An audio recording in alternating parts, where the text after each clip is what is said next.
before we even get started, I'm going to go through a quick 30-second review for anyone. If you want to watch the rest of this video, we give you the lowdown on these optics. Super cheap. They are made and constructed in China, but they are packed full of features. They are under $400 for most cases, and it's an insane amount of value for what you're getting.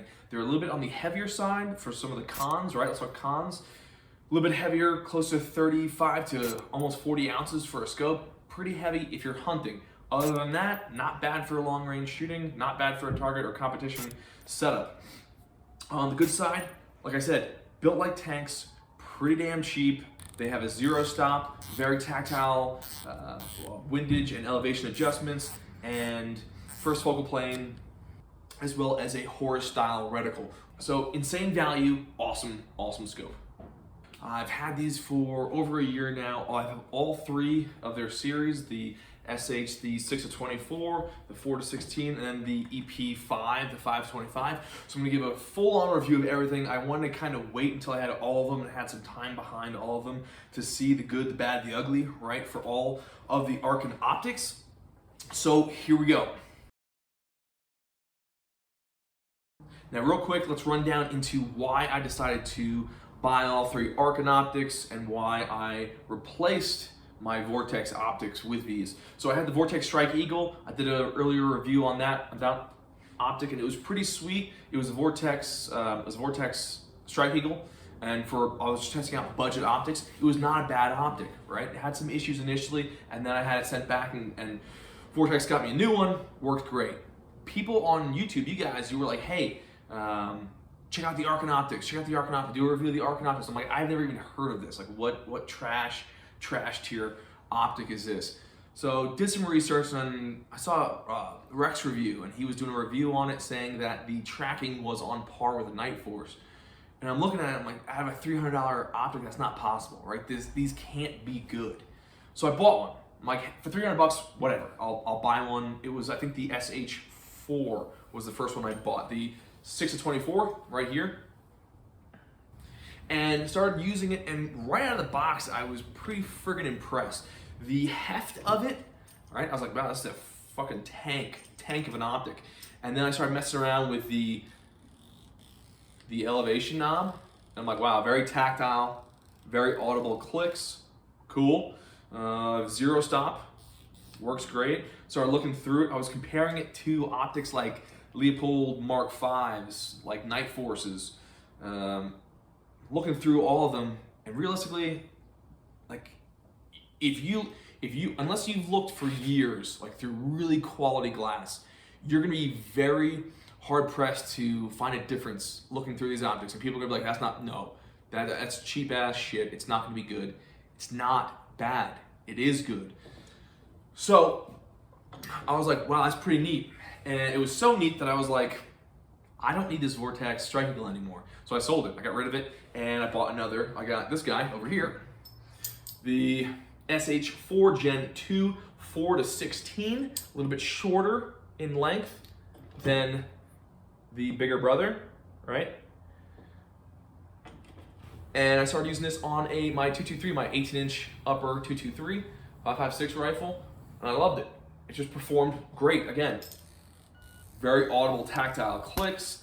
It tracked perfectly. I had no issues. I was actually using this yesterday. I was shooting that same upper, the 18-inch upper, out to 700-800 yards, and I was going back and forth between 5 to 4 to 600 yards, and just working on wind. And I would go back and forth, back and forth, back and forth, just dialing all day. Dead on accurate, dead on elevation on that was perfect. The wind calls could have been better, right? That's on me.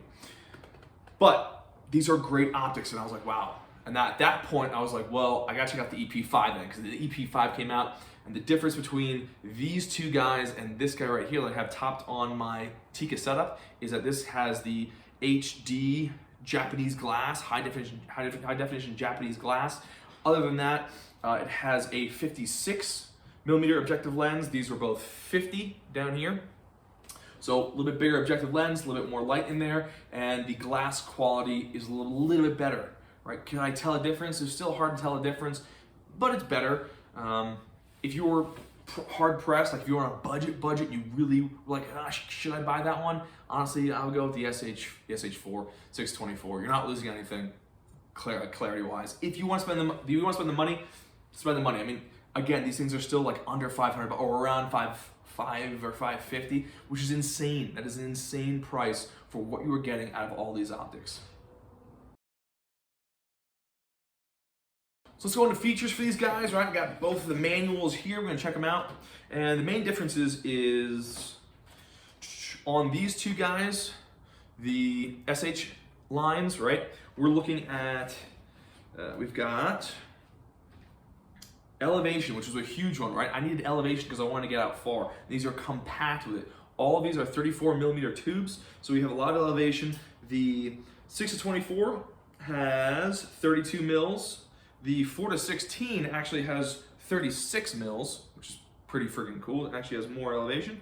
And the 525, the EP5, their more enhanced version, is coming in at 32 mils. So we're looking at around 32 to 35 mils of elevation for all of these. So if you're trying to shoot out far and you need that dialable elevation, these scopes will get you there, hands down, right? It was one of the best features out of all the scopes that I was looking at when I was comparing them all.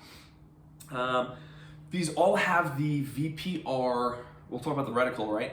The VPR mil reticle, which I really like, and I like way more than the Vortex EBR7C. I just prefer this. It's easier to see the wind. For me on a reticle, the only thing I'm using the reticle for, I'm dialing for elevation, and I'm using the wind, the horizontal part of that reticle for windage. I'm not dialing windage, so I need a nice hash marks, definable and precise hash marks that don't get cluttered up. See, the Vortex, in the Vortex optic, you have every 0.2 mils, you have a hash mark, and they were thick.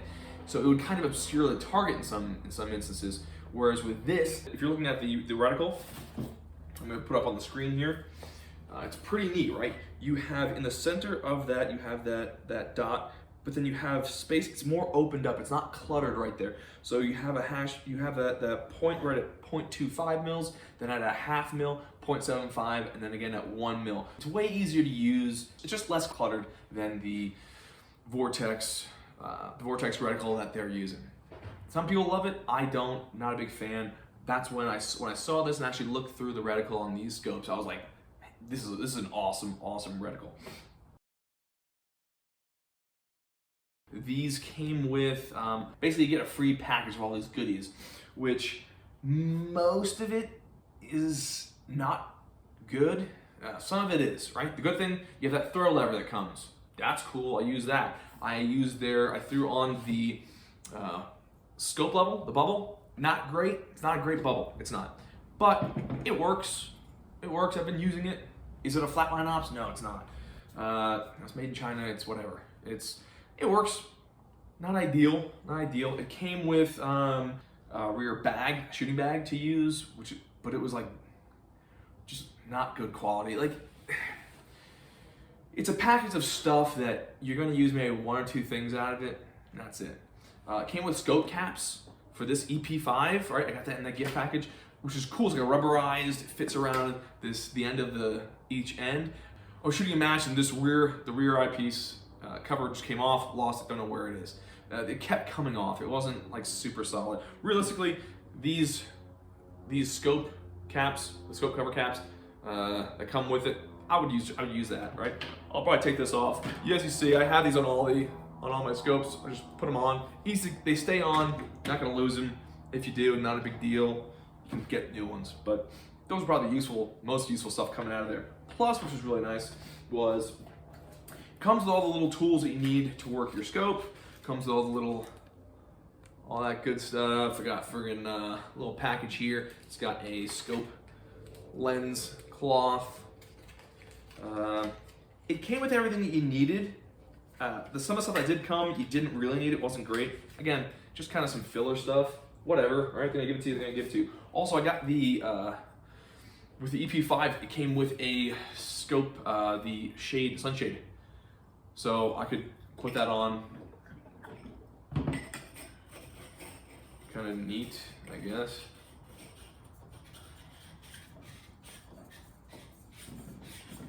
Now you're looking extra tactical, right? But yeah, so we got that. We've got the magnification, easy to use, firm but not too loose. Very good job on that kind of stuff. Same thing with the parallax, right?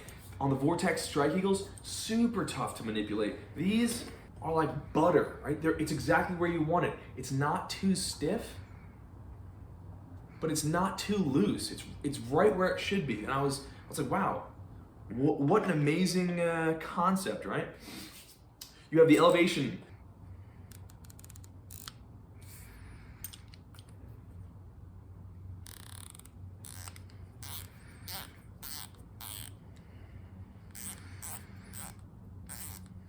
So these are not covered.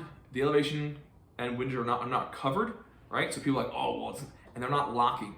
So those are some issues that people might be like, well, I don't want my caps to get moved while I'm doing tactical stuff. Okay, never had an issue with that with the elevation, and it has that zero stop, so you can always come back to that zero. The windage, right? It's zeroed right now. That did move on me during a match. I was moving and I went to go shoot and I'm like, why am I'm holding, there was no wind, I was missing right, and it didn't make any sense. Then I look at it, it had moved a couple tenths of a mil to the right. So it wasn't great, but it rarely happens, so I'm still not really concerned about it at all. Now, that's a feature that has been, and we're gonna get into the new release that they just came out with that I just saw, and actually I hit him up and asked him, you know, what the deal was with that. It's the EPL4, it's the enhanced something lightweight 4, so it's around 25 ounces. It has the windage covered, so it's a covered cap, which honestly, probably a good idea. Everything else is pretty much the same, except it's a 30 millimeter tube. So you could use it for, there's more options for mounting, and the reticle is more of like a mil quad reticle that you'd see in the SWFAs, which is not a bad reticle. And I'm looking at it, I'm like, okay, they designed this for hunters, right? Because with that kind of reticle, with the covered caps and the lightweightness, I'm like, that's designed for a hunter. So I hit them up, asked them, and they're like, yeah, it's more designed for the hunting community, which makes sense because these things are not light. The main con, I would say, with these is the weight if you are hunting, if you're gonna be carrying it around. It's not a con if you're shooting long range, if you're just plinking at the range. Not a big deal. And you actually want some of that weight to help dampen some of that recoil. But for a hunter, it's not gonna be fun. It's gonna be the heaviest part of your setup, most likely. So I don't have one of those yet. They literally just got released. I'm going to get one because I want to see how that one, honestly, I'm gonna build a lightweight build, and I've been wanting to get a lightweight scope, but I wasn't gonna put one of these on there. Okay, so moving from the windage and elevation, right? Both excellent tracking, very tactile, easy to use. The zero stop, super simple to use. Another issue I did have on this was it was on this initial one here, this 6-24. The scope, the elevation turret screws would work their way loose after shooting a bunch of rounds. More so than is normally the case. There was an issue with that, and I would be shooting, all of a sudden I'd go to make a change in elevation, right? Dial in something different, and it was just free spinning. I was like, man, that's not good, because I didn't know where I was before, so I had to re-zero the fucking gun. That kind of sucked. I think I had actually lost one of those, and I hit them up, and they sent me another screw to put in there. So that wasn't ideal, right? It wasn't ideal. And what I'm saying, like the nail polish thing, it's you put the screw in, but then you put the nail polish over the top so it doesn't come out. You don't put it on the actual threading. But yeah, that was the only major malfunction or issue with that scope. And this scope, this is like one of their first versions that came out. So it wasn't, I don't think it's an issue anymore, but it was initially. So we talked about the pros and the cons, and really, I mean, for what you are getting, what you're paying, you are not going to find anything, you aren't going to find anything like this in this price range. Now, people say, oh, well, it's just a piece of shit. It's not. To get these kinds of features in this price range, you'd be paying 2 to 3 or even 4 times the price that you're gonna pay with these scopes. And people are gonna say, well, it's not made in America, it's a piece of shit. Okay, you can say that, but for the general shooter, the dude who's going out to the range, who's even shooting matches, this scope is gonna perform excellently. I mean, very well. And I mean, on par with stuff that costs, you know, upwards of $1,000 to $2,000, right? It just, I've used those scopes. I've broken scopes like that too. I've used $4,000 scopes that have broken. It happens, everything breaks, right? These guys have a lifetime warranty. Let's talk about that, right? Lifetime warranty, 50 BMG rated. It's got the 0 stop. They're waterproof. For general usage, these things are gonna crush, right? For the budget-minded person who wants to build up a setup but doesn't have $2,000 to $3,000 for glass, because they only have $1,000 for a gun and glass, then this is gonna be one of the best options on the market, hands down.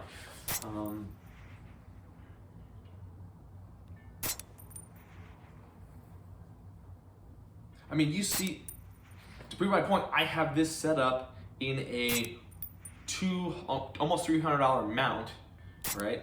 On a gun and setup that costs well, over $2,000, right? So, do I feel like I'm at a disadvantage because I have an Arken on here, because I have a $500 optic on a $2,500 setup? No, not at all. This scope performs. It just gets the job done. I have it in F3R machining mount. I was gonna get the spur, but I didn't have, I wasn't sure of the height on that because there is the nitrogen port down here in the bottom of these scopes, and I'll show you on camera. But because of that, I was very wary of how much clearance I had when putting on a spur mount. I didn't want to buy one and lose it. I didn't want to buy one and then have it not fit. So I got the F3R and I had to Dremel it a little bit. So I'll show you right here, but not a big deal. Is it kind of annoying? Am I gonna be able to resell this mount? Probably not. I'll just keep using it. It is solid as F. Props to F3R machining. Oh, I forgot to mention that Arken gave me, they didn't give me, when I bought the scope, right? I got the, I don't know if I bought it or if it came with it, this scope mount. Very freaking nice. I like it. I like it a lot. And 34 millimeter, it's pretty sweet. 20 MOA, so you get a little bit extra elevation out of it. Very cool. I think that was one of the best things that came out of that whole like gift package thing. Yeah, it's pretty nice.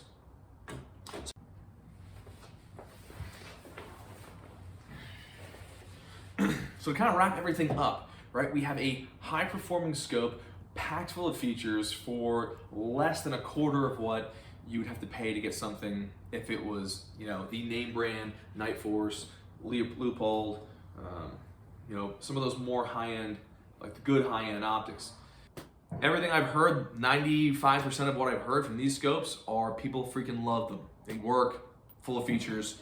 So if you are looking at getting one, go ahead, check them out.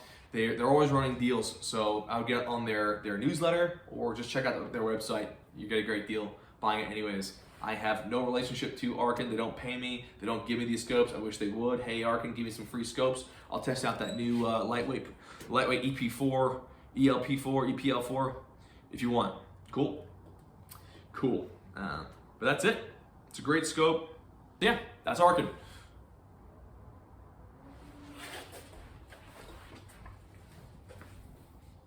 Hey guys, so as fun as shooting is, and it's awesome to have stuff like this, it's also really important to stay in shape. Kind of like what Grantham says, right? If you don't train, then it doesn't matter how well you shoot. So get out there, shoot, but also start training, right? What does that mean? Lift heavy weights, do some sprints, get powerful, get faster. Right? Don't eat the bugs, don't live in the pod. That's all.